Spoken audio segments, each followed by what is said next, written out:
Target online education में आप तमाम शिक्षक साथियों का स्वागत है। मॉडल सेट की इस कड़ी में हम लोग आज सेट संख्या 16 देखेंगे।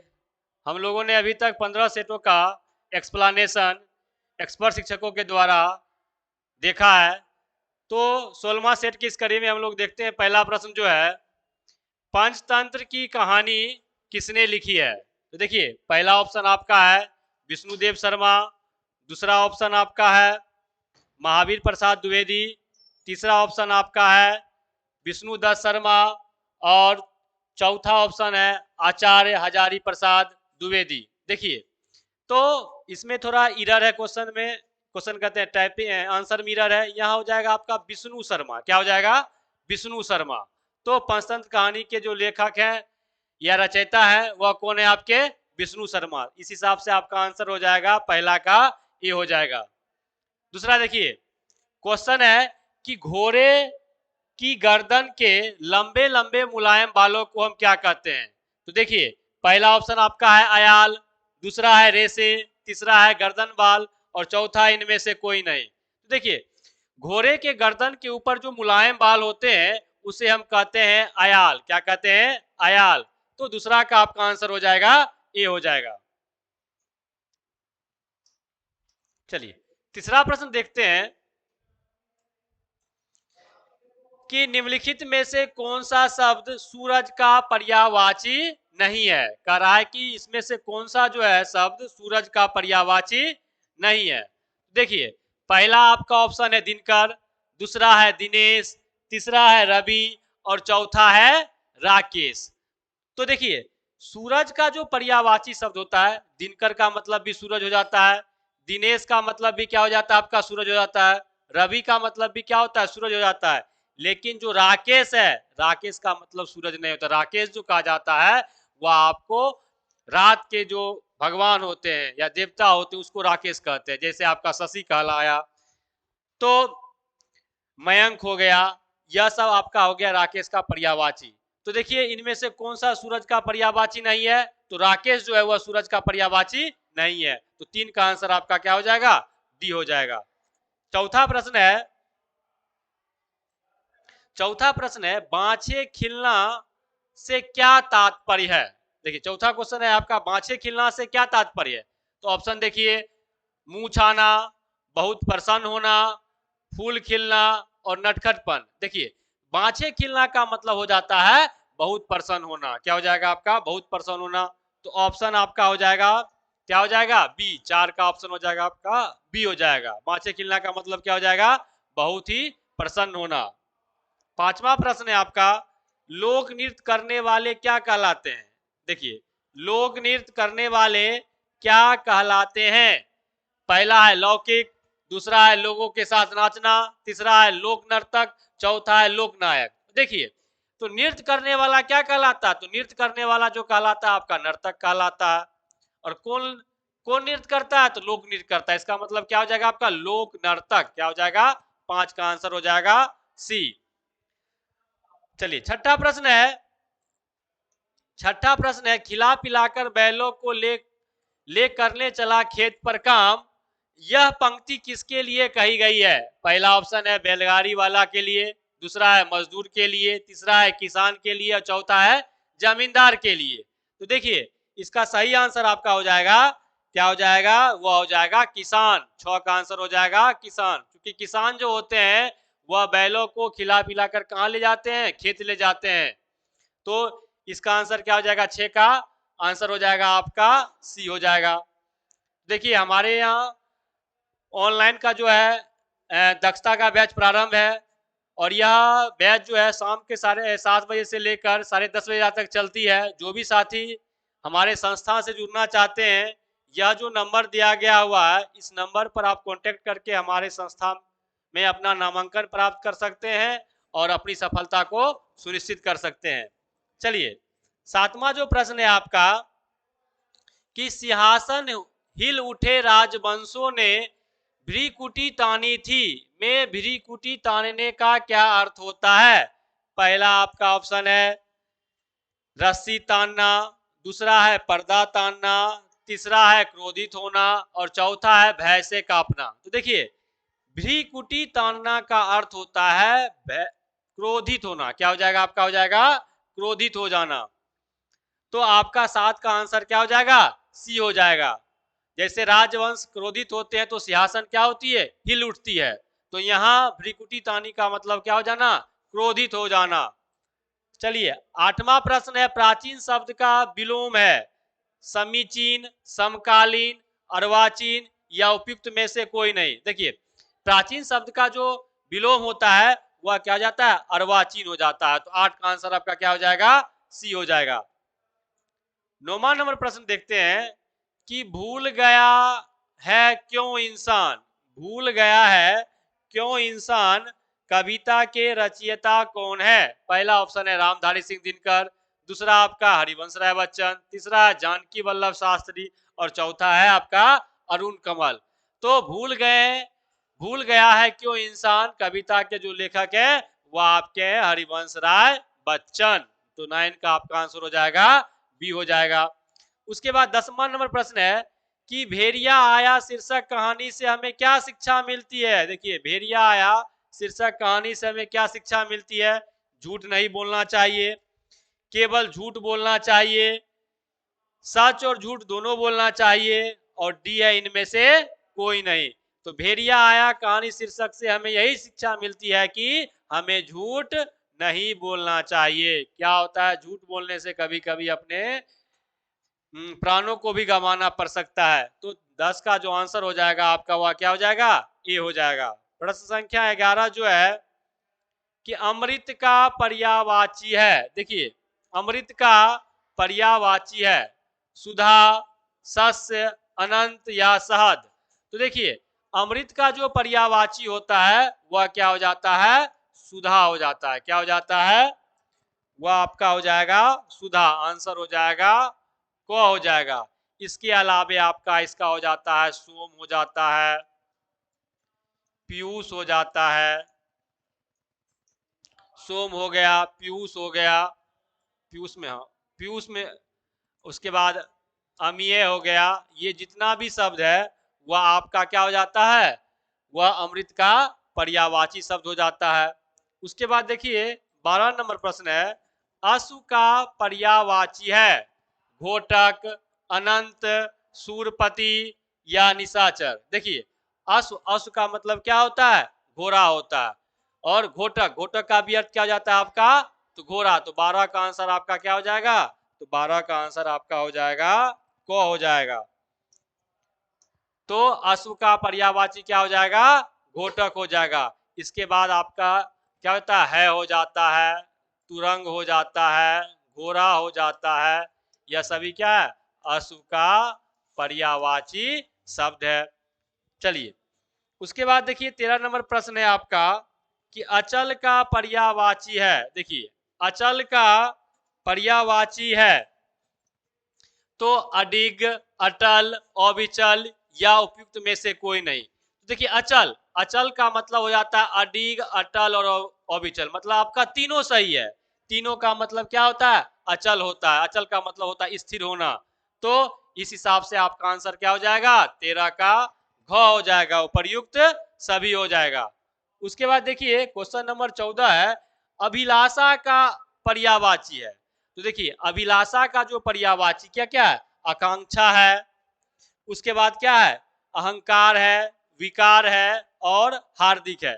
देखिए अभिलाषा का मतलब होता है इच्छा, कामना। तो इस हिसाब से आपका आंसर क्या हो जाएगा? 14 का क हो जाएगा। अभिलाषा का मतलब चाह भी होता है, कामना भी होता है, मनोकामना भी होता है। तो 14 का आंसर आपका क्या हो जाएगा? आकांक्षा। 15 देखिए कहता है कि आकाश का पर्यायवाची है अनंत, व्योम, अंबर। तो देखिए अनंत का मतलब भी आकाश होता है, व्योम का मतलब भी आकाश होता है और आपका अंबर का भी मतलब आकाश होता है। ये तीनों जो है वह आकाश के पर्यायवाची है। तो इस हिसाब से इसका आंसर हो जाएगा उपर्युक्त सभी। 15 का क्या हो जाएगा? घ, उपर्युक्त सभी। उसके बाद देखिए 16 नंबर प्रश्न है कि अंधेरा विपरीत शब्द है किसका? तो देखिए अज्ञान का, निरक्षरता का, उजाला का और सवेरा का। तो देखिए अंधेरा का जो विपरीतार्थक शब्द क्या होता है, उजाला हो जाता है। क्या हो जाता है, उजाला हो जाता है। तो 16 का आंसर आपका क्या हो जाएगा, 16 का आंसर आपका हो जाएगा ग हो जाएगा। 17 है अनुकूल विपरीत शब्द है। देखिए अनुकूल विपरीत शब्द है किसका, अनुरूप का, प्रतिकूल का, उसके बाद प्रतिदर्श का या कुल का। अनुकूल का उल्टा क्या हो जाएगा, अनुकूल का उल्टा आपका हो जाएगा प्रतिकूल हो जाएगा। 17 का आंसर आपका क्या हो जाएगा, 17 का आंसर आपका ख हो जाएगा। उसके बाद 18 नंबर प्रश्न कर रहा है आपका अनुरक्त विपरीत शब्द है। अनुरक्त विपरीत शब्द है किसका, अनुरक्त का क्या दिया ऑप्शन में, अवरक्त है पहला ऑप्शन, दूसरा है विरक्त है, तीसरा है अभिव्यक्त है, चौथा है आपका संक्षिप्त है। तो अनुरक्त का क्या हो जाएगा, अनुरक्त का हो जाएगा आपका विरक्त। क्या हो जाएगा, विरक्त। 18 का आपका हो जाएगा ख हो जाएगा। 19 नंबर प्रश्न आपका है कि अनुलोम विपरीत शब्द है किसका। देखिए अनुलोम का उल्टा शब्द या विपरीतार्थक शब्द क्या हो जाएगा, तो ऑप्शन आपका दिए हुए है। पहला ऑप्शन है विलोम, संयोग, प्रतिलोम या प्रतिकर्ष। तो अनुलोम का उल्टा आपका क्या हो जाएगा, प्रतिलोम। क्या हो जाएगा, प्रतिलोम हो जाएगा।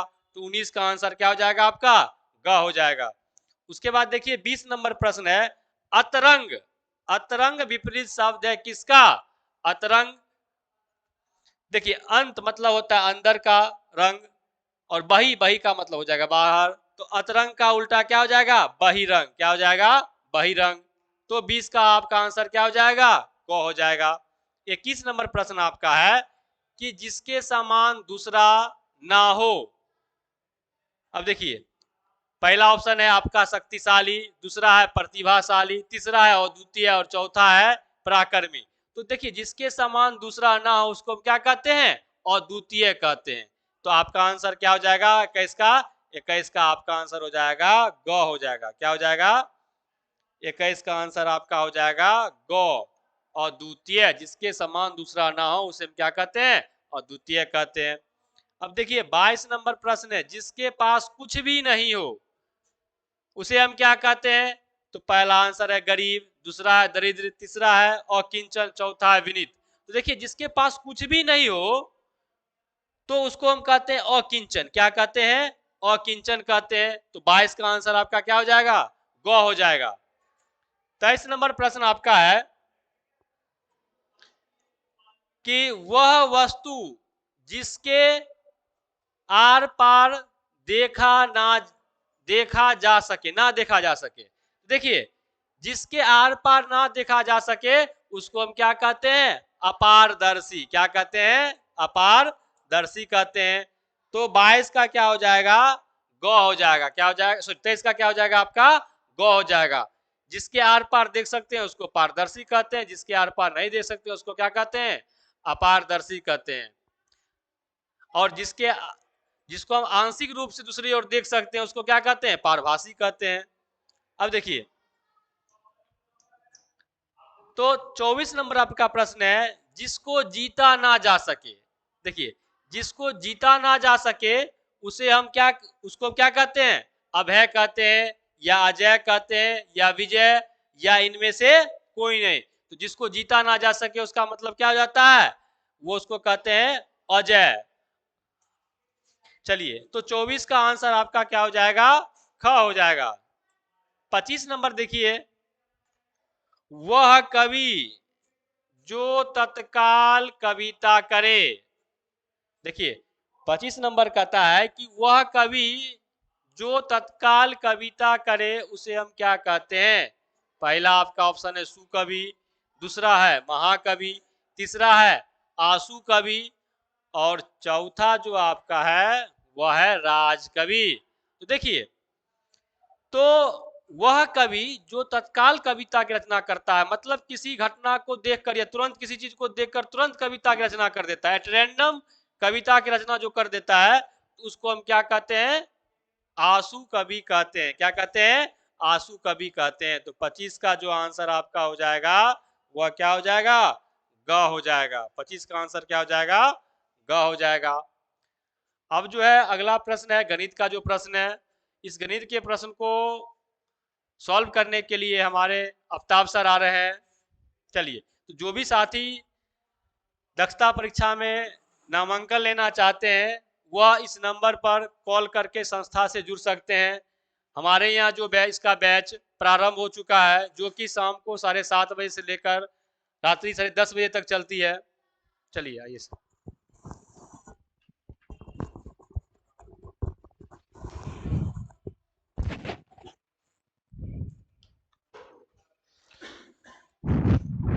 चलिए, मैथ का प्रश्न है 26 से।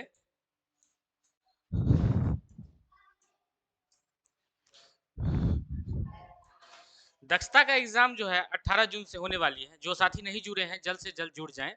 नया बैच प्रारंभ हो चुका है। शाम 7:30 बजे से 10 बजे तक चलती है। आप सभी लोग उस बैच से ज्वाइन कर लें। अधिक जानकारी के लिए कॉन्टैक्ट नंबर दिया हुआ है, इस कॉन्टैक्ट नंबर पे आप लोग कॉन्टैक्ट करेंगे। चलिए, 26 नंबर क्वेश्चन है, 10, 3, 7 तथा 6 से बनी सबसे बड़ी संख्या कौन सी होगी?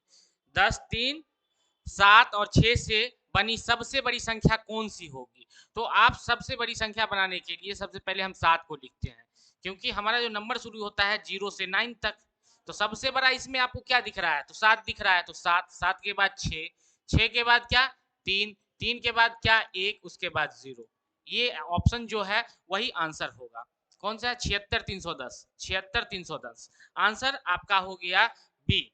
नेक्स्ट क्वेश्चन की ओर हम लोग चलते हैं। नेक्स्ट क्वेश्चन की ओर हम लोग चलते हैं।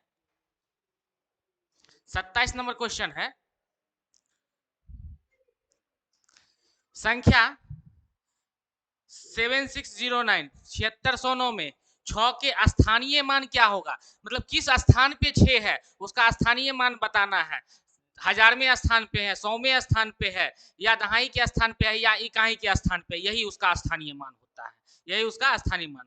तो 6 का स्थानीय मान क्या है ये बताइए। इकाई, दहाई, सैकड़ा, यानी 100वें स्थान पे है। आप ऐसे लिख सकते हैं, या जिसका स्थानीय मान पूछे, जैसे 6 का पूछ रहा है, उसके बाद जितनी संख्या है आप उतनी बार 0 लिख देंगे। यही आंसर होगा, यही स्थानीय मान हो जाएगा, यही स्थानीय मान हो जाएगा। जिसके बारे में पूछे, अगर 7 के बारे में यदि हमसे यहाँ पे पूछता, यदि 7 के बारे में पूछता तो हम 7 लिख देते, उसके बाद जितनी संख्या है उतना 0 लिख देंगे। यही उसका स्थानीय मान होगा। यदि अंकित मान पूछता तो अंकित मान वही होता। 6 का अंकित मान इसमें 6 ही है, 7 का 7 ही है, 0 का 0, 9 का 9 ही है। ठीक है, चलिए नेक्स्ट क्वेश्चन की ओर हम लोग चलते हैं। Question number 28। 28 कह रहा है, 6257 में 2 एवं 5 के स्थानीय मान का गुणनफल क्या होगा? 2 और 5 की स्थानीय मान तो पहले आप पता कर लें कि 2 और 5 का स्थानीय मान क्या है। तो हमने कहा कि 2 का स्थानीय मान तो 2 लिख दीजिए, और उसके बाद जितना संख्या है वो जितना संख्या है उसके बदले में 0 लिख देंगे। तो 1 और 2, 2 0 डाल देंगे। और किसका बोल रहा है? 5 का। 5 लिख देंगे, और उसके बाद जितना संख्या उतना 0 लिख देंगे। एक संख्या बचता है तो 0 लिख देंगे, यानी 200 आ गया, 50 आ गया। अब कह रहा है इसका गुणनफल क्या होगा? तो दोनों को गुना कर देंगे।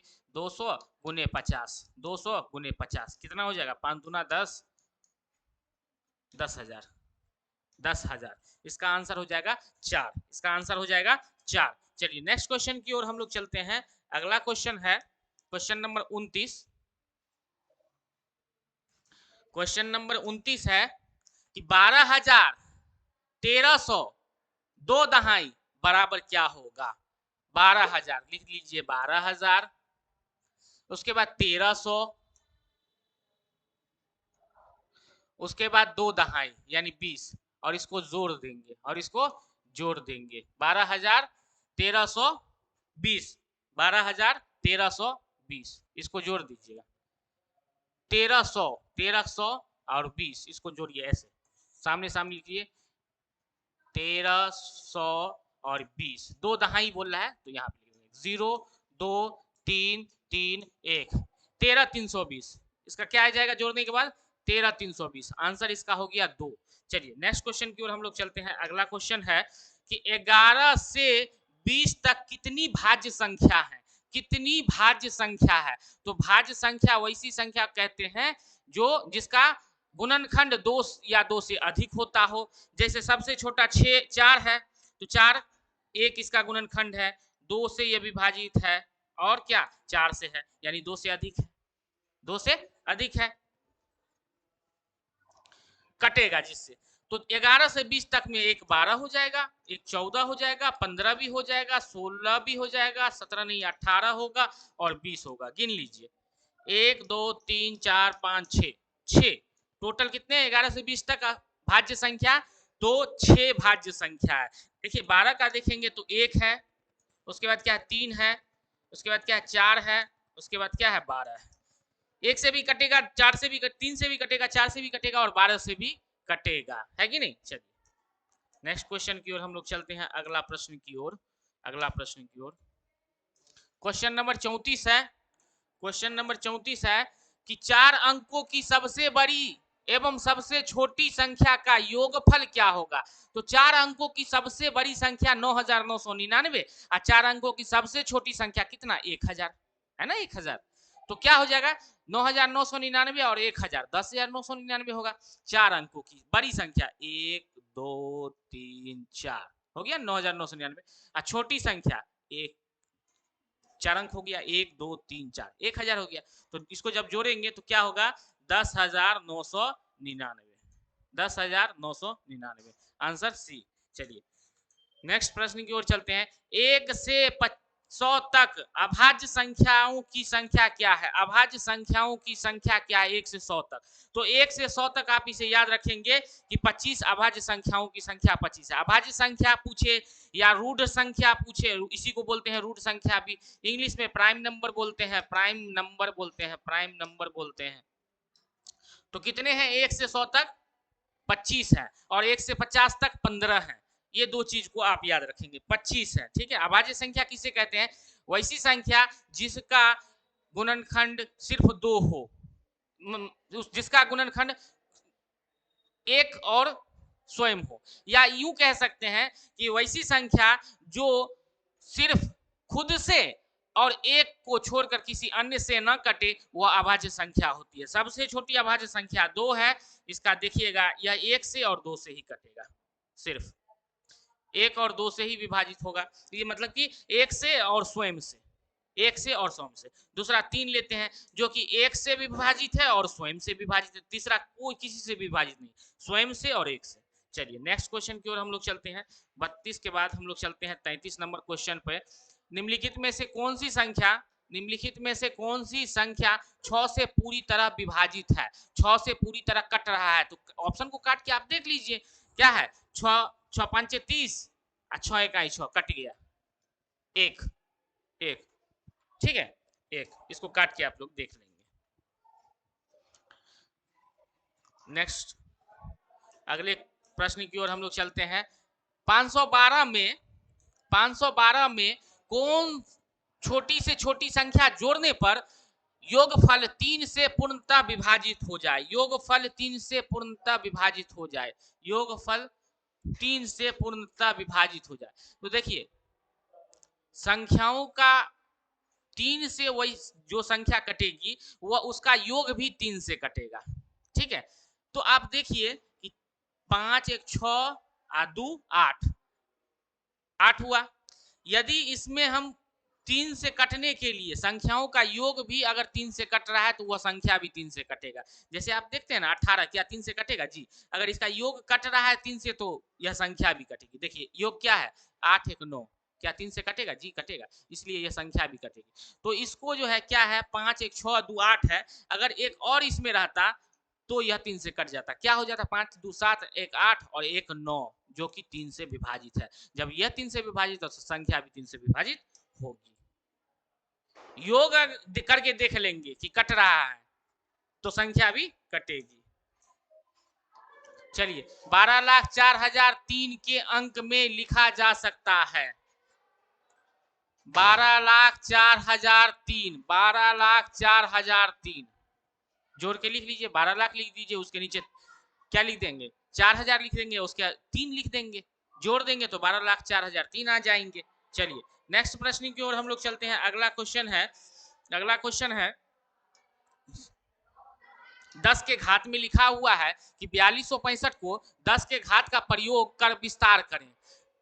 अब इसका स्थानीय मान आपको पता है क्या है, हमने क्या कहा कि ये 4 है, इसके बाद कितना अंक है 1 2 3, यानी ये हजारवें स्थान पे है, यानी जितना बार ये 4 के बाद जो अंक है उसके बदले में आप 0 लिख दीजिए।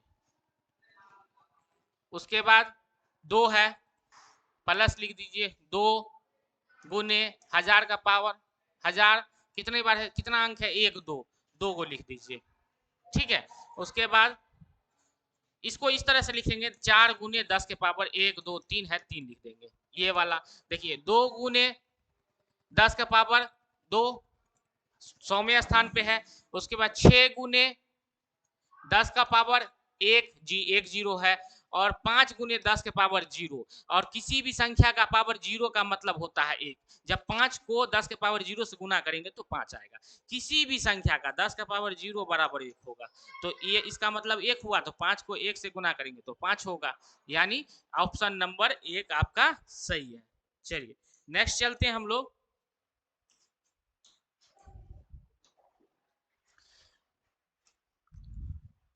तीन अंकों की सबसे बड़ी संख्या कौन सी है, तो 3 अंकों की सबसे बड़ी संख्या 999 है। 3 अंकों की सबसे बड़ी संख्या 999। उसके बाद निम्नलिखित में से किस संख्या का बोध होता है, इसको बताइए आप। देखिए क्या लिखा हुआ है, सेम ऊपर वाले क्वेश्चन के 10 गुने 7 गुने 10 के पावर 4, 4 गुने 10 के पावर 3, तो 7 गुने 10 का पावर 4 का मतलब हो गया क्या 7 पर 4 गो 0, 7 पर 4 गो 0।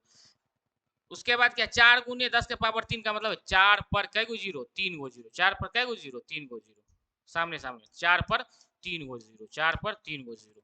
उसके बाद क्या है 6 गुने 10 के पावर 2, यानी 6 पर कै गो 10 के पावर 2, यानी 2 गो 0। और 0 गुने 0 को किसी भी संख्या से गुना करेंगे तो 0 ही हो जाएगा, इसको तो हटा ही दीजिए। उसके बाद 5 गुने 10 के पावर 0, तो 5 गुने 10 के पावर 0, तो किसी भी संख्या का पावर 0 मतलब 1 होता है, तो 5 गुने 1 बराबर क्या हो जाएगा 5। तो आप यहाँ पे 5 लिख लेंगे और सबको जोड़ देंगे, क्या हो जाएगा 5, ये क्या 0, ये 6, ये 4, ये 7, 74,605, 74,605 आंसर ए, आंसर ए। इतना करने की भी जरूरत नहीं है, आप जब प्रैक्टिस करेंगे तो साफ दिखने लगेगा कि हाँ ये 70,000 है और ये 4,000 है, 70 4 74,000 हो गया, और ये 600 हो गया, ये तो हटा दीजिए, 605 हो गया, 74,605 हो जाएंगे आंसर। चलिए नेक्स्ट क्वेश्चन की ओर हम लोग चलते हैं। अगला क्वेश्चन है 120 का अभाज्य गुणनखंड क्या होगा। अभाज्य गुणनखंड क्या होगा, अभाज्य गुणनखंड क्या होगा, अभाज्य गुणनखंड क्या होगा। तो दो, इसको देखें ऑप्शन नंबर 1 को देखेंगे, 3 दूना 5 दूना 10, 3 दूना 6 दूना 12, यानी 12 5 दूना 10 0, 120 यही होगा। या आप इसका ये निकाल के देख लेंगे, एलसीएम 120 का निकाल लेंगे, 2 से 2 6 के 12 0, 2 तिया 6 30, 2 15, और 2 से नहीं 3 से 3 5 15, यानी कितना आ गया 2 गुने 2 गुने 2 गुने 3 गुने 5, ये हो गया अभाज्य गुणनखंड, आंसर 1। ठीक है, चलिए नेक्स्ट क्वेश्चन की ओर हम लोग चलते हैं। अगला प्रश्न है 4 अंकों की लघुत्तम संख्या बताएं जो 82 से पूर्णतः विभाजित है। लघुत्तम संख्या, छोटी संख्या बताएं 4 अंकों की, 4 अंकों की लघुत्तम मतलब छोटा, छोटा संख्या कौन हो गया 1 2 3 4, 1000 किससे विभाजित है 82 से, तो 82 से विभाजित है। आप इसका भाग कर देंगे और जो हमें शेष मिलेगा उस शेष को इसमें से घटा के इसमें जोड़ देंगे, वही होगा। हम बताए हुए हैं इस चीज को कि हम लघुत्तम संख्या निकालने के लिए, छोटी संख्या निकालने के लिए क्या करते हैं कि पहले भाग दे देते हैं और जो शेष हमारा आएगा इस शेष को इसमें से घटा के फिर हम जो है इसमें जोड़ देंगे। ठीक है, तो क्या करेंगे 82 से भाग लगाते हैं तो एक बार में लगता है 82, कितना बच जाता है 8, और ये हो गया कितना 1 और 0। ठीक है, 10 में से 2 गया 8 और 9 में से 8 गया 1 और ये 0, 180। दो बार में लगेंगे, कितना हो जाएगा 2 दूना 4, 8 दूना 16, 164, कितना हो गया 6 और ये हो जाएगा 1, 16 आ गए। अब 16 को आप क्या कीजिए, छोटी संख्या पूछ रहा है जो अब 82 से पूर्णतः विभाजित हो, जब छोटा पूछे तो आप इसको जो है इससे घटा लेंगे, भाजक में से शेष को हम लोग घटा लेंगे, तो 82 में से 16 को हम लोग घटा लेंगे, कितना बचेगा हमारे पास 12 में से 6 गया 6 और 7 में 6, 66 हमारे पास है। इस 66 को हम आप लोग इसमें जोड़ देंगे, इसमें जोड़ देंगे, भाज्य में जोड़ देंगे। 66 को जोड़ दीजिए तो क्या आ जाएगा 1066, 1066, 1066 इसका आंसर होगा 1066। चलिए अगले प्रश्न की ओर चलते हैं। अगला प्रश्न है सबसे छोटी अभाज्य संख्या। सबसे छोटी अभाज्य संख्या कौन सी है? 2 है। सबसे छोटी अभाज्य संख्या पूछेगा तो क्या है? 2 है। दुनिया की सबसे छोटी अभाज्य संख्या 2 है। सबसे छोटा सम संख्या 2 है। एकमात्र सम अभाज्य संख्या अभाज्य संख्या एकमात्र सम अभाज्य संख्या 2 है। ठीक है, और सबसे पहली अभाज्य संख्या भी 2 है। चलिए नेक्स्ट क्वेश्चन, 1 से 25 तक की प्राकृतिक संख्याओं का योग। प्राकृतिक संख्याओं का योग जो है आप लोग क्या करेंगे, 25 तक पूछ रहा है तो 25 गुने 25 में एक और जोड़ देंगे 26 बट्टा 2, यानी इसका फॉर्मूला होता है n इंटू एन प्लस 1 बट्टा 2। n लास्ट टर्म, लास्ट पद, अंतिम पद, जो पद के बारे में पूछे वो पद हो गया। तो 25 पूछ रहा है 25 तक, तो 25 गुने 25 में एक और जोड़िएगा तो 26 बट्टा में 2। ये प्राकृतिक संख्याओं का योग का फॉर्मूला है, योग का फॉर्मूला है। क्या करेंगे, 2 से काटेंगे, 13 बार में कट गया, आप इसको गुना कर देंगे, 13 5 65 के 5 6, 13 दूना 26 और 6 32, 32 आंसर 325 आ गया, 325 आ गया। प्राकृतिक संख्याओं का योग n इंटू एन प्लस 1/2 होता है। यही 26 तक पूछता तो हम लोग क्या करते, 26 गुने 27 बट्टा 2 आ जाता योग। ठीक है, नेक्स्ट क्वेश्चन की ओर चलते हैं हम लोग। अगला प्रश्न है 42 नंबर, 1 से 25 तक ये हो गया है। अगला प्रश्न है 43 नंबर, किसी संख्या को 125 से भाग देने पर, कोई संख्या है मान लीजिए, उसको 125 से भाग देने पर क्या होता है कि भागफल 16 आता है और शेष 11। तो संख्या क्या है? तो संख्या क्या है? 125 से भाग देते हैं कोई संख्या में, ठीक है, क्या आता है हमारा भागफल, क्या आ जाता है 16 आ जाता है और शेष क्या आ जाता है 11 आ जाता है। तो पूछता है संख्या क्या है, पूछता है संख्या क्या है। आप लोग एक छोटा सा एग्जाम्पल के थ्रू इसको समझेंगे कि हम मान लीजिए 10 को 5 से भाग देते हैं, ठीक है, क्या आ गया, कितना बार में लगेगा, 2 बार में, कट गया। अगर हमको ये बीच वाला लाना रहेगा तो क्या करेंगे, इसको इससे गुना करेंगे, इसको इससे गुना करेंगे, नहीं इससे इसको गुना करेंगे, बीच वाला आ जाएगा। अच्छा एक और देखिए, 11 को 5 से भाग लगाइए तो 5 दूना 10, बच गया 1, बच गया 1।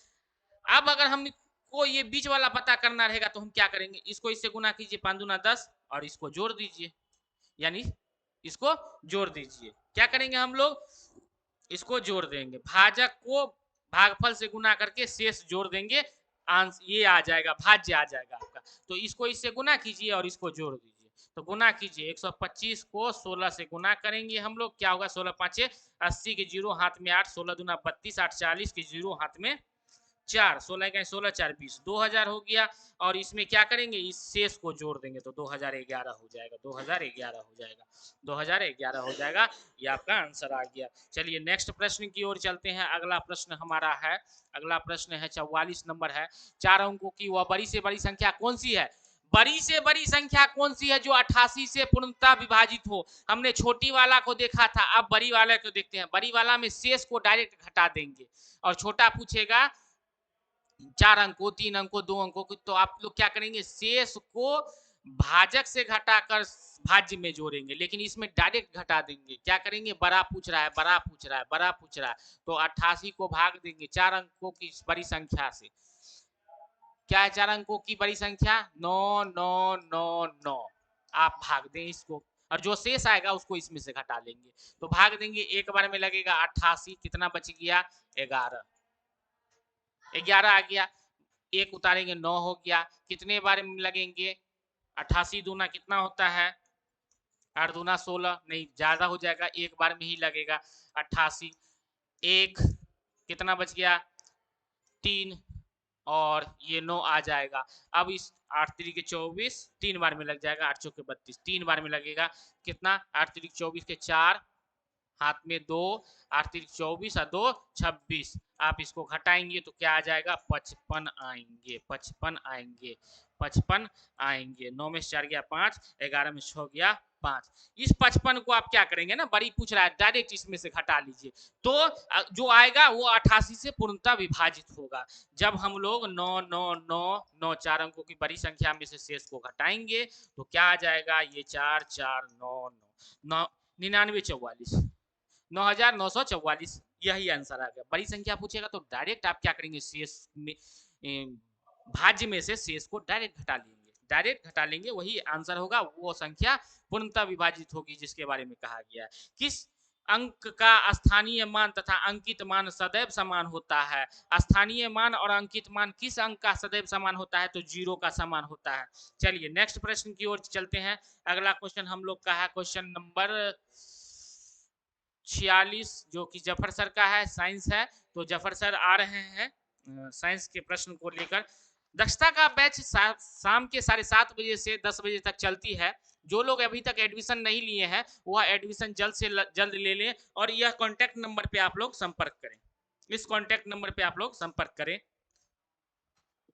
ठीक है सर, आ गए हैं जफर सर।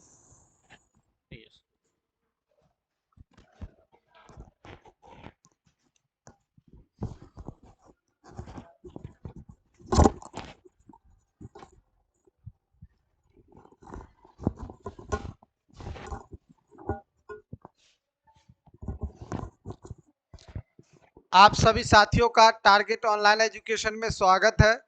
अब जो है हम लोग देखेंगे साइंस के कुछ क्वेश्चन हैं, इनको देख लेते हैं। सबसे पहला क्वेश्चन है, दाब बराबर होता है।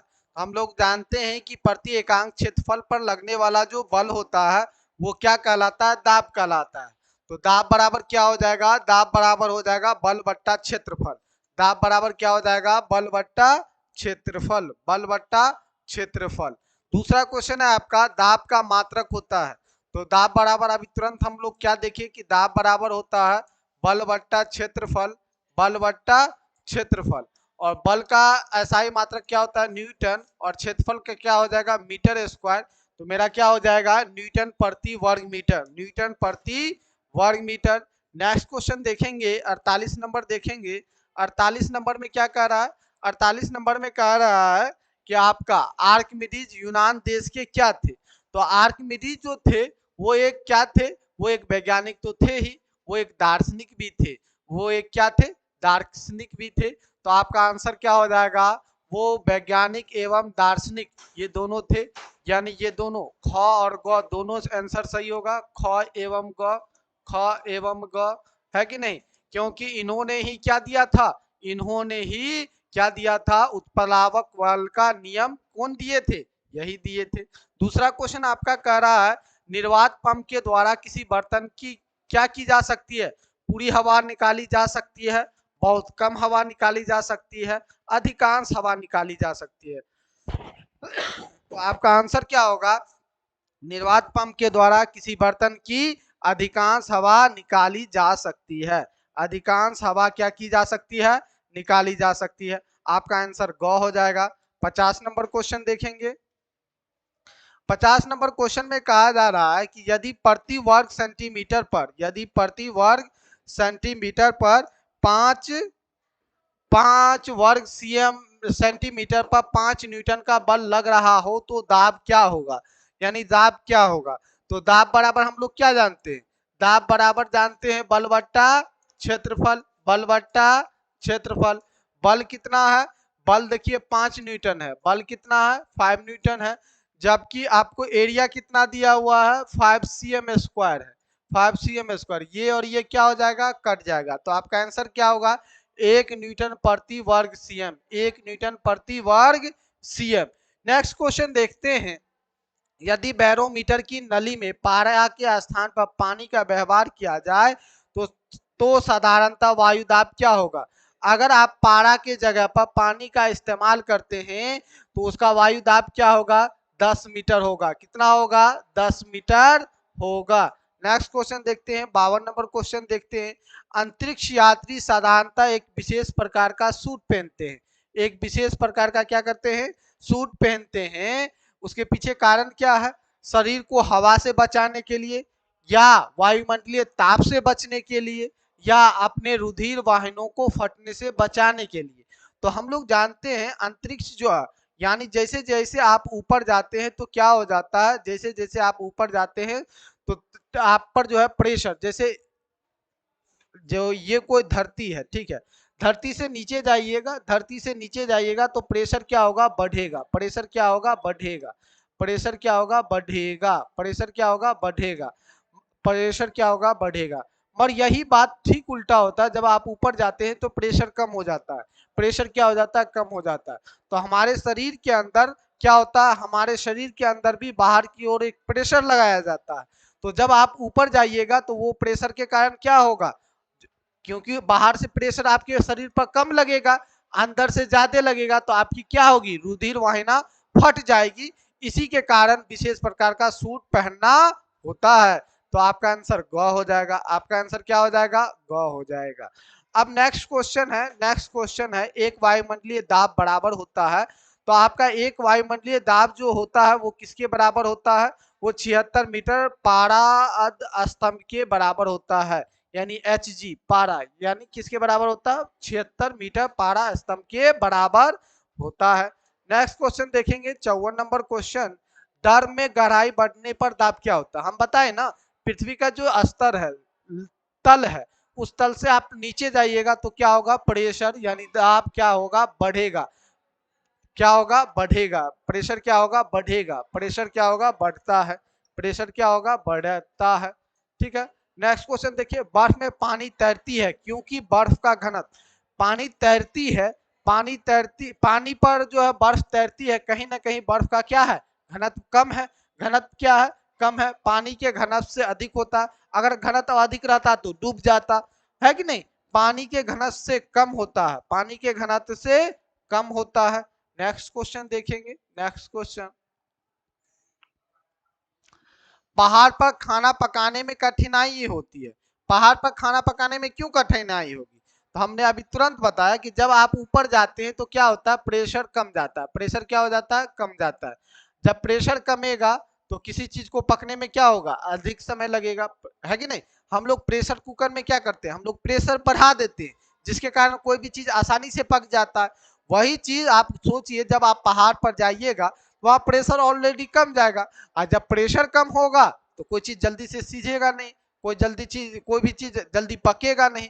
इसलिए अंतरिक्ष यानी पहाड़ पर जो चढ़ते हैं व्यक्ति, तो उनको क्या होता है, दिक्कत होता है, उनको क्या होता है, दिक्कत होता है पकाने में, ठीक है। उत्प्लावक बल का मात्रक होता है, तो उत्प्लावक बल भी क्या है, एक प्रकार का बल है, और बल का एसआई मात्रक क्या होता है, न्यूटन होता है। तो आपका आंसर क्या हो जाएगा, न्यूटन, क 57 का क्या हो जाएगा, क हो जाएगा।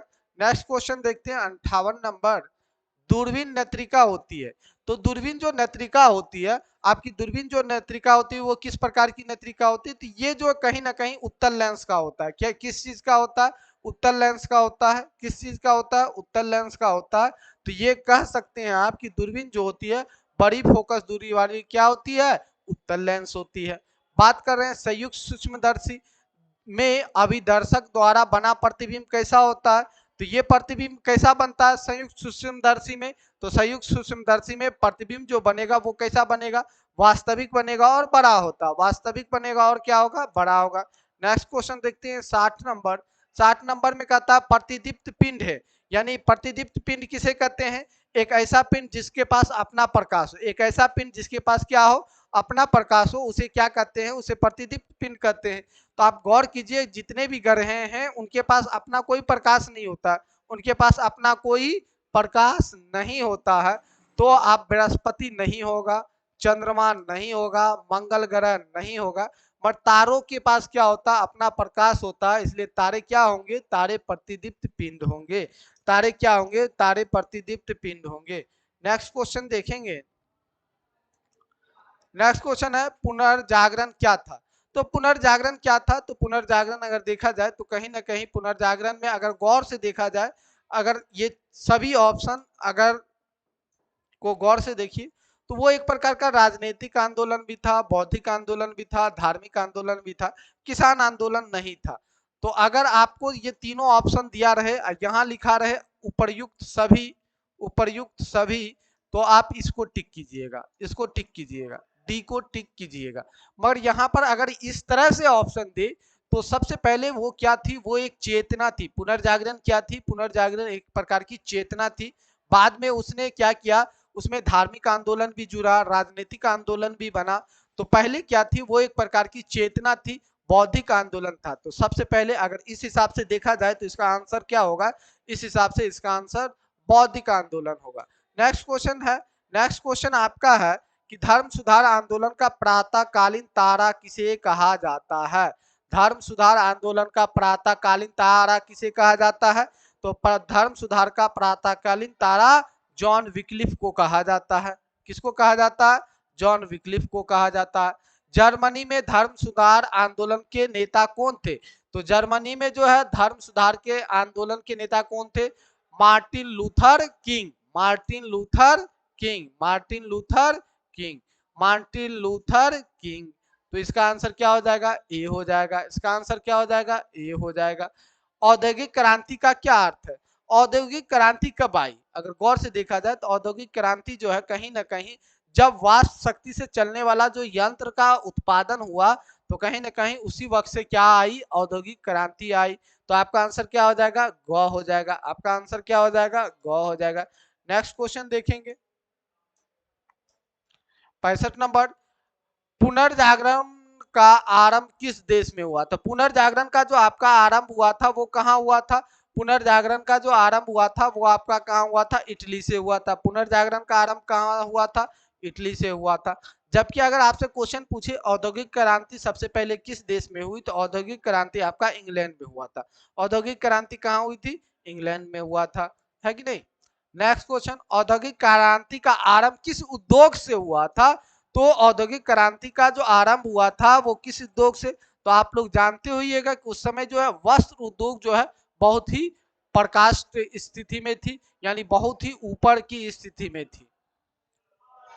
वाष्प चलित रेलवे इंजन का आविष्कार किसने किया, वाष्प चलित रेलवे इंजन का आविष्कार किसने किया, पहला जॉर्ज स्टीफेंसन ने, एडमंड कार्टराइट ने, जेम्स हारग्रीव्स ने और जेम्स वाट ने। तो जॉर्ज, आप बताइएगा वाष्प चलित रेलवे इंजन का आविष्कार किसने किया, तो वाष्प चलित रेलवे का इंजन का जेम्स वाट। नेक्स्ट क्वेश्चन देखेंगे,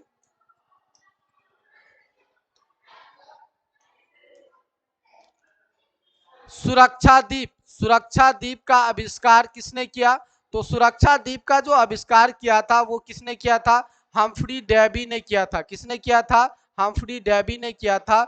लास्ट क्वेश्चन है आपका, दूरबीन का आविष्कारक कौन था, दूरबीन का आविष्कारक जो थे वो कौन थे, तो वो ये सब में से कोई भी ऑप्शन नहीं होगा, ये सब में से कोई भी आपका ऑप्शन नहीं होगा। दूरबीन के जो आविष्कारक थे वो थे हैंस लेपर्सी, लीपर्सी, हैंस लीपर्सी। अब जो है इसके आगे का जो क्वेश्चन है उसको सॉल्व करने के लिए आपके समक्ष शहजाद सर आएंगे, और नहीं इसके आगे जो है रीजनिंग का क्वेश्चन है जिसको सॉल्व करने के लिए आपके सामने पुनः आफ्ताब सर आ रहे हैं। आप सभी साथी वीडियो में बने रहें।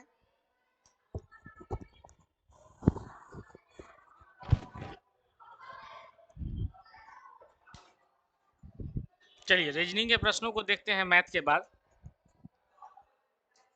अभी साइंस हुई है जफर सर की।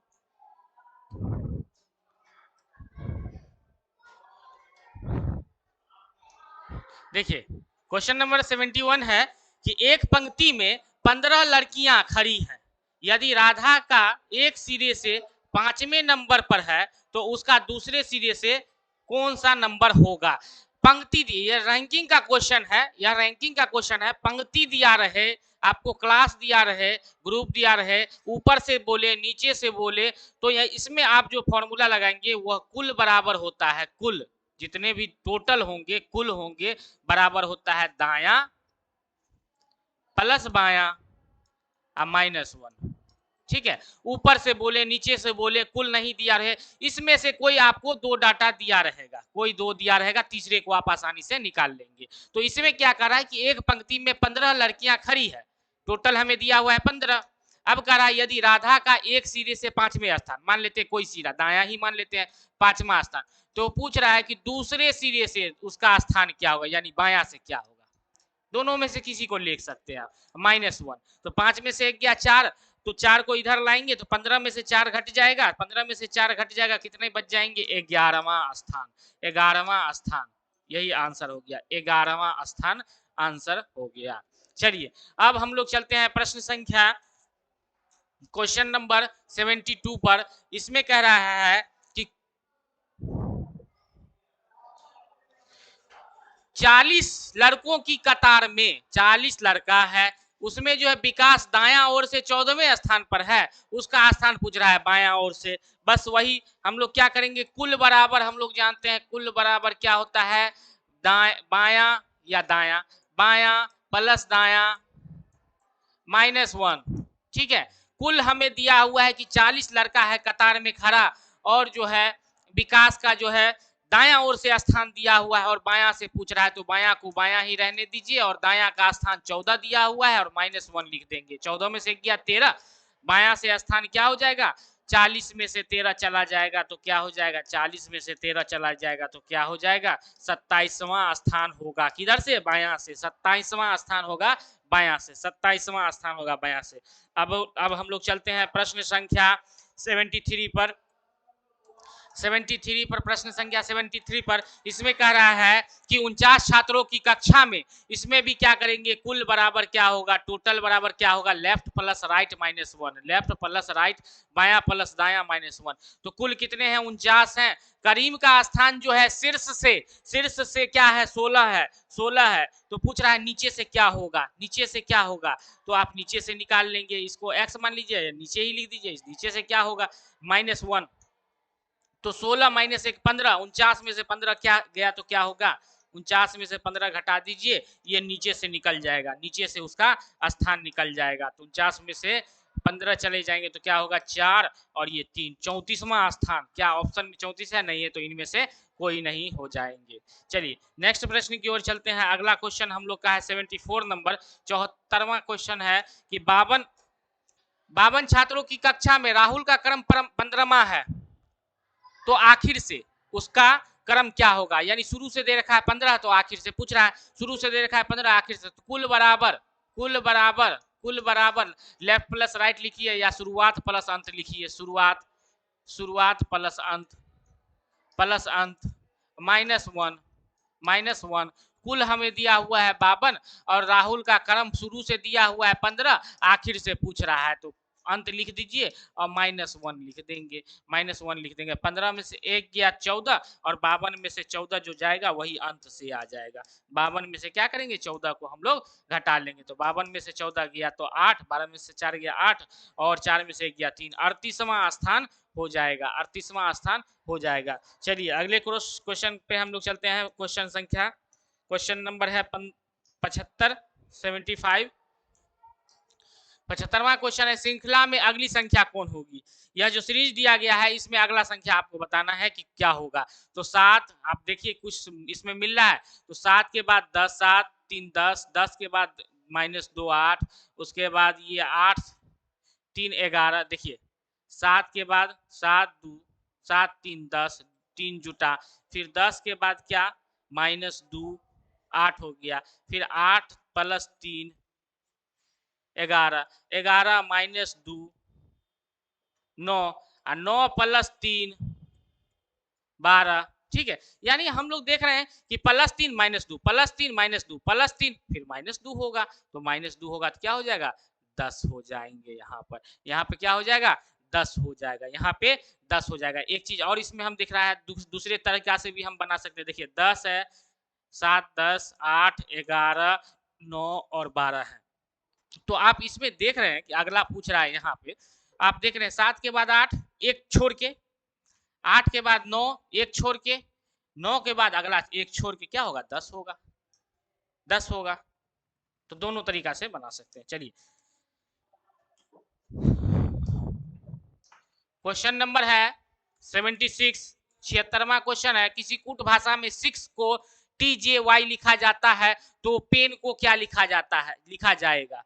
6 को ये लिखा जाता है 6, देखिए एस के बाद क्या टी, एक जुट गया, आई के बाद क्या जे, एक जुट गया, एक्स के बाद के, एक्स के बाद क्या होगा वाई, एक जुट गया, यानी एक एक बढ़ रहा है। नहीं, एस के बाद टी, एस 19 होता है, टी का 20 होता है, तो पी में एक जोड़ेंगे, पी के बाद क्यू, ई के बाद भी, एन के बाद ओ, क्या हो जाएगा क्यू भी ओ, क्यू भी ओ, बी, आंसर बी। चलिए नेक्स्ट प्रश्न की ओर चलते हैं। अगला क्वेश्चन है, राम ने एक बूढ़े व्यक्ति को दिखाते हुए, राम ने, यह राम है, यह राम है, एक बूढ़े व्यक्ति की ओर इशारा करते हुए, यह बूढ़ा व्यक्ति है, इसकी ओर दिखाते हुए कहा, इनके पुत्र, यानी इनके जो पुत्र हैं, ये बूढ़े व्यक्ति जो हैं, इनके जो पुत्र हैं,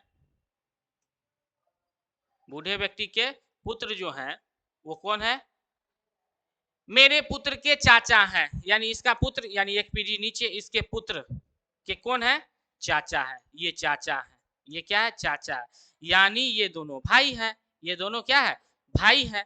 तो पूछ रहा है, ये दोनों भाई हैं, तो पूछ रहा है व्यक्ति, बूढ़ा व्यक्ति राम से किस प्रकार संबंधित है। जब ये इसके पिता है तो इसके भी पिता है, क्योंकि दोनों भाई हैं, तो ये भी पिता है, ये भी क्या है बूढ़ा व्यक्ति राम के पिता हैं। चलिए प्रश्न संख्या हम लोग चलते हैं 78 पे, 78 पे चलते हैं।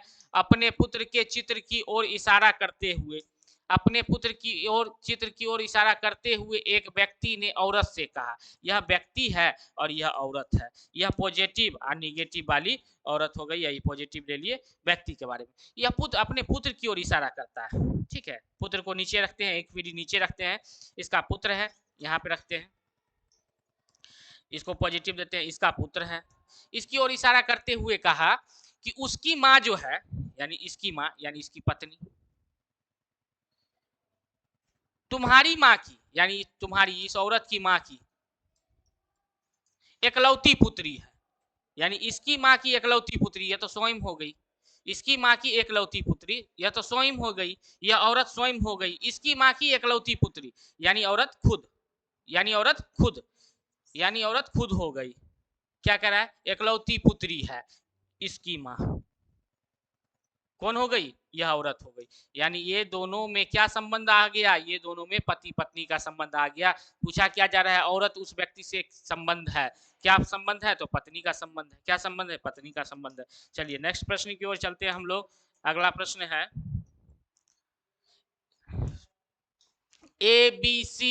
ABCZYX, आप देख रहे हैं इसमें कि उल्टा दिखा हुआ है, यह अनुपात में है, दो अनुपात में है और समानुपात दिया हुआ है, तो इस यह जो इससे संबंधित होगा, अगला टर्म इससे संबंधित होगा, यही ना। तो ये देखिए ए का क्या उल्टा होता है जेड, आज, बी का बॉय, सी का 6, तो हमने बताया है कि डी का क्या होगा दूध वाला, ई का क्या होगा इवनिंग, एफ का क्या होगा फू, यानी WVU, WVU, आंसर ए। अब हम लोग चलते हैं प्रश्न संख्या 80 पर। 80 नंबर क्वेश्चन है कि श्रृंखला में प्रश्नवाचक चिन्ह के स्थान पर क्या आएगा, इसमें बताइए क्या आएगा प्रश्नवाचक चिन्ह। 512, 256, 128, 64 और 32। आगे से भी देखेंगे तो पता चल जाएगा, या पीछे से 32 दूना 64 दूना 100, यानी डबल हो रहा है, और इधर से बट्टा हो रहा है, इधर से बट्टा 2 हो रहा है, इधर से बट्टा 64 बट्टा 2, तो 32 में 2 से भाग लगाएंगे तो 16 आ जाएंगे, आंसर 16 हो गया। चलिए इतना ही। आप शहजाद सर की होगी क्लास, शहजाद सर आ गए हैं। चलिए सभी शिक्षक साथी को एक बार फिर से टारगेट ऑनलाइन एजुकेशन की तरफ से आभार। अब हम लोग प्रश्न संख्या आगे बढ़ाएंगे। प्रश्न संख्या 80 के बाद हम लोग देखेंगे प्रश्न संख्या 81 से। तो जो भी शिक्षक साथी अभी तक दक्षता परीक्षा के लिए बैच में नामांकन नहीं लिए हैं, वे नामांकन ले लीजिए। बहुत जल्द आपका एग्जाम 18 जून को होने वाला है, उसकी तैयारी में लग जाइए। साथ ही साथ आपका सुपर टीटी का बैच भी आरंभ होने जा रहा है, तो आप उसको भी ज्वाइन कर लीजिए। जो भी शिक्षक साथी सुपर टीटी के बैच में ज्वाइन करना चाहते हैं तो उसके बैच में भी ज्वाइन कर सकते हैं। स्क्रीन पे आपका नंबर दिया गया है, या एक नंबर और 9709 12 40 19, इस दोनों नंबर पे आप संपर्क कर सकते हैं।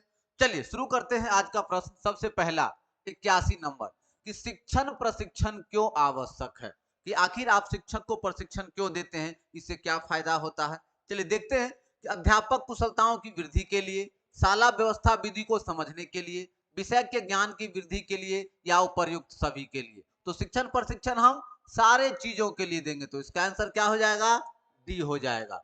चलिए दूसरा 82 नंबर को देखिए, अधिगम के होने या न होने का वास्तविक मापदंड क्या होगा। सबसे पहले आपसे अगर पूछ दे कि अधिगम क्या होता है, अधिगम क्या होता है, तो इसका है अधिगम का मतलब सीखना, मतलब व्यवहार में परिवर्तन। अधिगम का मतलब क्या होता है, सीखना, अर्थात व्यवहार में परिवर्तन। अब हम लोग ऑप्शन को देखेंगे, बढ़ती समझ, समान परिस्थिति में उसका उपयोग, उचित उद्दीपनों की बढ़ती संवेदनशीलता, या संशोधित बढ़ते व्यवहार। यहाँ पे क्या है, संशोधित बढ़ते व्यवहार, यहाँ पे ऑप्शन ये हो जाएगा। तो अब क्या हो जाएगा आपका, व्यवहार में परिवर्तन। तो व्यवहार में परिवर्तन क्या हो जाता है, यहाँ पे संशोधित व्यवहार में परिवर्तन। यहाँ पे आपका बढ़ती में व्यवहार लिखाएगा, छूट गया है, तो इसका आंसर क्या देंगे हम लोग, डी देंगे कि अधिगम क्या है, व्यवहार में परिवर्तन है, सीखना है। चलिए आगे बढ़ते हैं, 82 के बाद प्रश्न संख्या 83।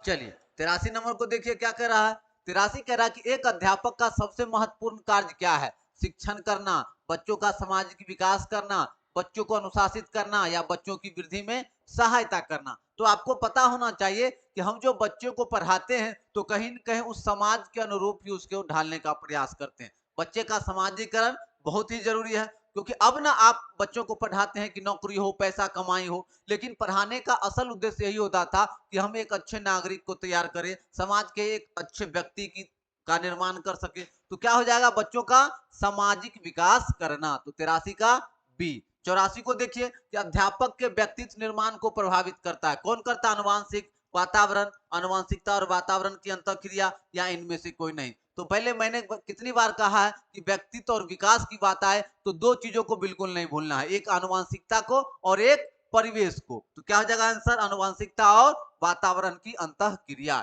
चलिए आगे बढ़ते हैं, 84 के बाद प्रश्न संख्या 85। चलिए 85 नंबर हमारा क्या कहता है, कहता है कि शिक्षा में प्रेरणा द्वारा विद्यार्थी में कौन सा तत्व बढ़ता है। प्रेरणा का मतलब क्या होता है कि बच्चा प्रेरित हो रहा है, किसी चीज से प्रेरित हो रहा है, और जब बच्चा प्रेरित होगा तो क्या करेगा, उसके काम की गति क्या हो जाएगी, बढ़ेगी। काम की गति क्या होगी, बढ़ेगी। तो क्या होगा, क्रिया, बुद्धि, मानसिक परिपक्वता या विकास। तो बच्चों में प्रेरणा के द्वारा क्या होगा, बच्चे क्रिया करेंगे, क्या करेंगे, क्रिया करेंगे। जब बच्चे प्रेरित होते हैं, उसको प्रेरणा मिलता है, तो उसके कार्य की गति बढ़ जाती है। आगे देखिए 86 नंबर कि विद्यार्थियों को उच्च उपलब्धि के लिए प्रोत्साहित करने हेतु निम्नलिखित में से कौन से अधिक प्रभावी है। क्या होगा, आलोचना, प्रशंसा, कठोर श्रेणीबद्ध, कठोर दंड। क्या लिखेंगे, प्रशंसा, कि हम किसी कार्य के लिए जब उसको प्रोत्साहित करते हैं, प्रशंसा करते हैं, तो बच्चे उस कार्य को ज्यादा रिपीट मोड में करने का प्रयास करते हैं। क्यों, क्योंकि उससे उसको प्रशंसा मिलती है। चलिए आगे देखते हैं 86 के बाद प्रश्न संख्या 87। चलिए हमारा प्रश्न संख्या 87 क्या कह रहा है कि निम्नलिखित में से कौन सी शिक्षण पद्धति बच्चों में लोकतांत्रिक जीवन शैली को प्रोत्साहित करती है। जैसे ही लोकतांत्रिक की बात आए तो दो तीन चीज कभी नहीं भूलेंगे। लोकतांत्रिक पद्धति की बात आए तो जॉन डीवी को नहीं भूलिए, जॉन डीवी को नहीं भूलिए, और जॉन डीवी के साथ साथ खोज पद्धति को भी नहीं भूलिए। और खोज पद्धति में जॉन डीवी का एक कथन है कि शिक्षा क्या है, त्रिध्रुवी प्रक्रिया है। तो इसको भी याद रखने का काम करेंगे। तो क्या हो जाएगा हमारा इसका आंसर, खोज पद्धति। आगे देखिए 88 नंबर, बुद्धि परीक्षण बनाने वाला पहला व्यक्ति कौन था, तो बीने थे। कौन थे, अल्फ्रेड बीने। कौन थे, अल्फ्रेड बीने, याद रखेंगे। चलिए आगे देखते हैं 88 के बाद प्रश्न संख्या 89।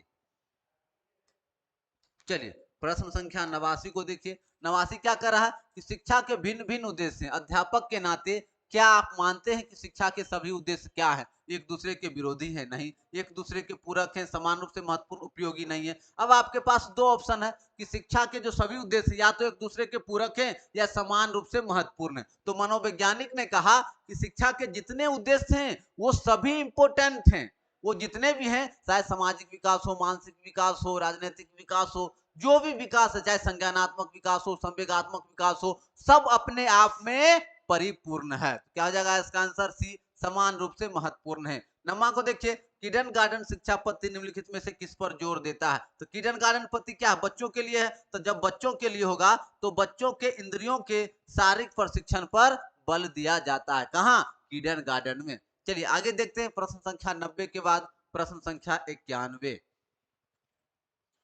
चलिए, जो भी शिक्षक साथी अभी तक ऑनलाइन क्लास को ज्वाइन नहीं किए हैं, दक्षता परीक्षा के लिए सारे materials, test series, online class की सुविधा उपलब्ध है। बीपीएससी सुपर टीटी के लिए ऑनलाइन क्लास आरंभ होने वाला है। साथ ही साथ सारे टेस्ट सीरीज मटेरियल मिलने, पीडीएफ मिलने वाले हैं, तो आप उसको ज्वाइन कर लीजिए। स्क्रीन पे आपका नंबर दिया हुआ है। आगे देखिए 91 नंबर, लड़कियों में शिक्षा की उन्नति के लिए आप क्या सुझाव देंगे? क्या देंगे? लड़की के लिए अलग विद्यालय खोलना, समर्थनकारी सेवा प्रदान करना, शिक्षा निःशुल्क और अनिवार्य करना, लड़कियों के अभिभावकों को शिक्षित करना। देखिए, अब अलग विद्यालय की संभावना तो है नहीं, क्योंकि हम लोगों ने समावेशी शिक्षा में क्लियर कर दिया है कि हम लोग जिसको भी शिक्षा देंगे साथ में शिक्षा देंगे। तो क्या करेंगे हम लोग? सबसे बेस्ट ऑप्शन हमारा सी होगा कि हम लड़कियों के लिए शिक्षा को अनिवार्य भी करेंगे और निःशुल्क भी करेंगे, क्योंकि अभी देख भी रहे हैं बिहार सरकार के द्वारा भी स्नातक तक लड़कियों को मुफ्त शिक्षा देने की काम बात की गई है। चलिए 92 को देखिए, बच्चों को समाजीकरण का पहला पाठ कहाँ से प्राप्त होता है? कहाँ से होता है? परिवार से होता है। कहाँ से होता है?